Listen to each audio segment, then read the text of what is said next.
Hi, good afternoon friends. My name is Tim. Actually, the last time nag-review ko was, I think it was like months ago. It was the TV. Tama no, TV. Ayun. So, I'm a big fan of networking. Ever since I graduated from college. Course ko IT. So, we were not learning about IT back then. It was really more on programming po. But ever since the evolution of internet started, from dial-up to DSL, and then now we have fiber. Of course, we also have the expensive ones, which is the data, the satellite, and the other type of networks. So, ayun. So, lumipat po kami dito sa bahay namin last February. And it was really a struggle for sa amin, pamilya, because we started the internet coverage that we had was only yung prepaid, yung PLDT. So, trinay ko yung Globe. Trinay ko yung Globe talaga walang signal, one signal. Ano lang yun, 1 bar lang yun. Tapos yung PLDT home, prepaid, okay siya, maganda yung speed niya, umabot siya ng between 20 to 25, pag gabi umabot na siya ng 40 or 50, tapos bumili pa ako ng SIM ng GoMo, hanggang 10 Mbps or 15 Mbps siya, pero it wasn't enough kasi nga, limited lang yung data allocation mo. So, yun. To make the story short, nilaban ko talaga yung pang-transfer ng service dito sa amin. So, from 100 Mbps, pinag-upgrade ko ng 200 Mbps. So, that's enough for 4K videos, streaming sa sa phones mo. So, I think we have more than 10 gadgets here sa house. Nung na-transfer yung service sa amin, so, it was already activated.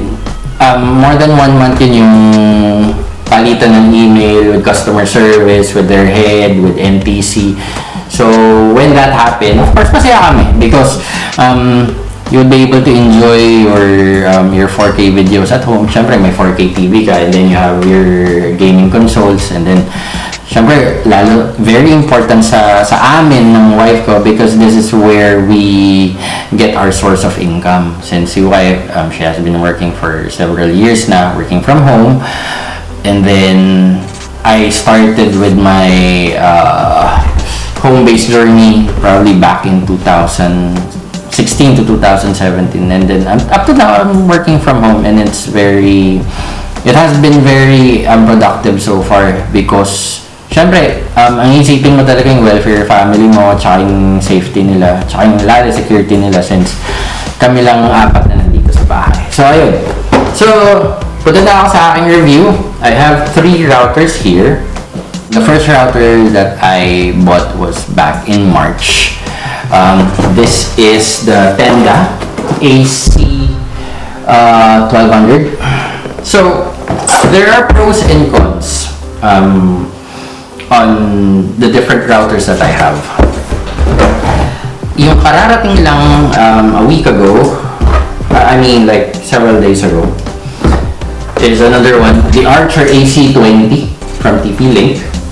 And then the last one na dumating, which is I'm going to set it up sa in-laws ko.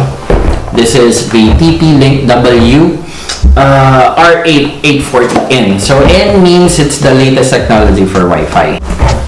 I was able to set up the Tenda AC10 or AC1200 back March.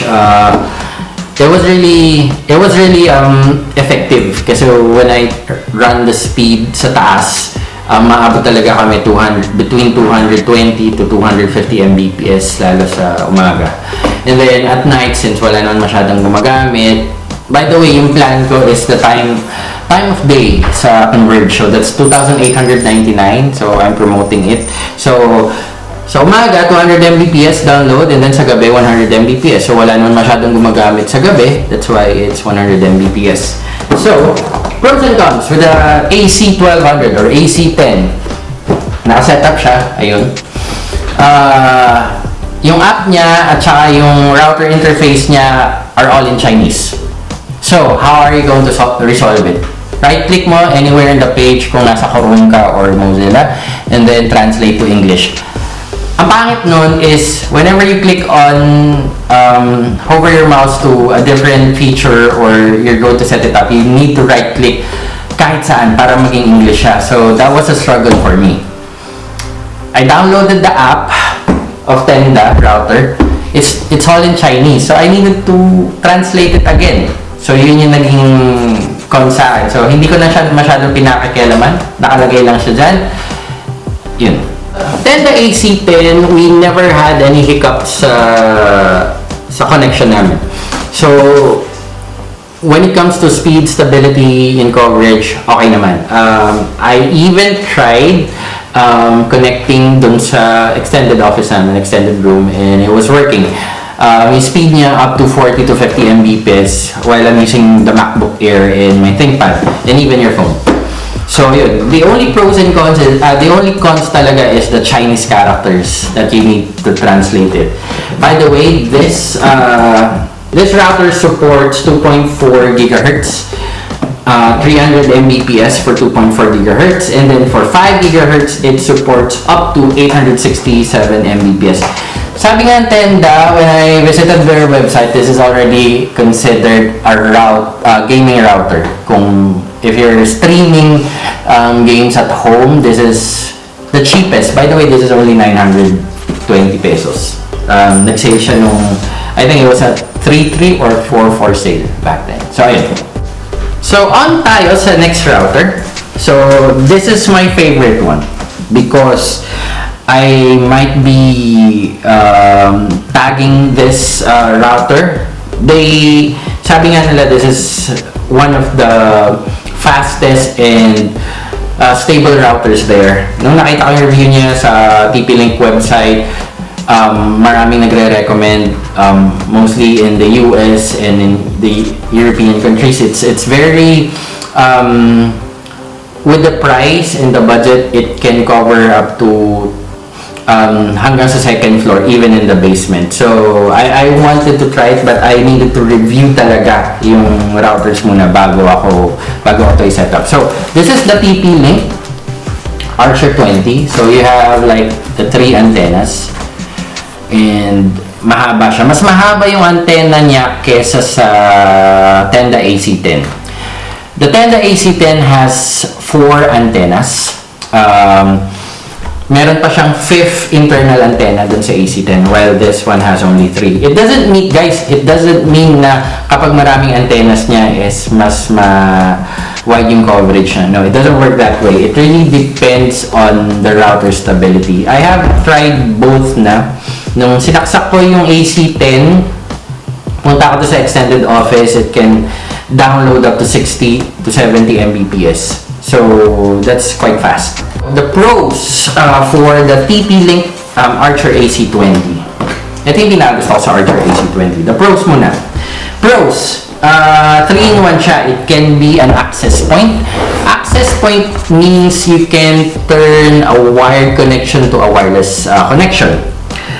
It can be a router. It can turn your fiber router, connect it, and it becomes your network all-in-one. And then the last one is the range extender. The range extender is like your Wi-Fi extender. So ilagay mo siya to any location just using the LAN cable connected to your main router, and it would extend it to I don't know, certain distance. I can't see it here, however it's reaching up to 50 square meters. So, the only cons na nakikita ko sa Archer AC20 is the speed. Like sabi ko kanina sa Tenda AC10, the Tenda AC10 has a download speed of 300 Mbps while on 2.4 GHz. On 5 GHz, it's 867 Mbps, so that's up to. So, it's not generally mean that it would go up to that speed. Sa Archer AC20, sa 2.4 GHz niya is 300 Mbps. Sa 5 GHz, it's only 433 Mbps. So, that's the difference. But it doesn't mean na hindi ko gusto yung AC20 because this has more function, English and language niya sa app niya, and the router interface, and pinaka-important na function sa akin are the 3-in-1 function. Alright, and lastly, dun sa Archer Archer C20, I was able to purchase it in Lazada last 6/6 sale for only 970 pesos, from a whopping 1,800 pesos. So, the last router that I have is the simplest router. Actually, makikita niyo to sa mga computer shops. Why? Because they're only running in a 2.4 gigahertz wireless connection mode. So, this is the TPLink WR840N. So, I got it for only 450 pesos from 650 pesos dati. So, if you only have like 1 or 2 rooms sa bahay nyo, this is the perfect router for you. So, it's only supporting 2.4 gigahertz of wireless connection speed with 300 Mbps, up to 300 Mbps. So, same thing as the Archer C20, 3-in-1 din siya. It has the access point, the range extender, and the router mode. So, I think yun yung nagiging signature ng TP-Link dun sa mga routers nila. I even saw the Archer AC10. Para siyang gaming router, and medyo ano rin siya, intriguing din siya when it comes to the features. But for now, since I do have this router, by the way, this is still not open. I'll go ahead and open this one and see how this works.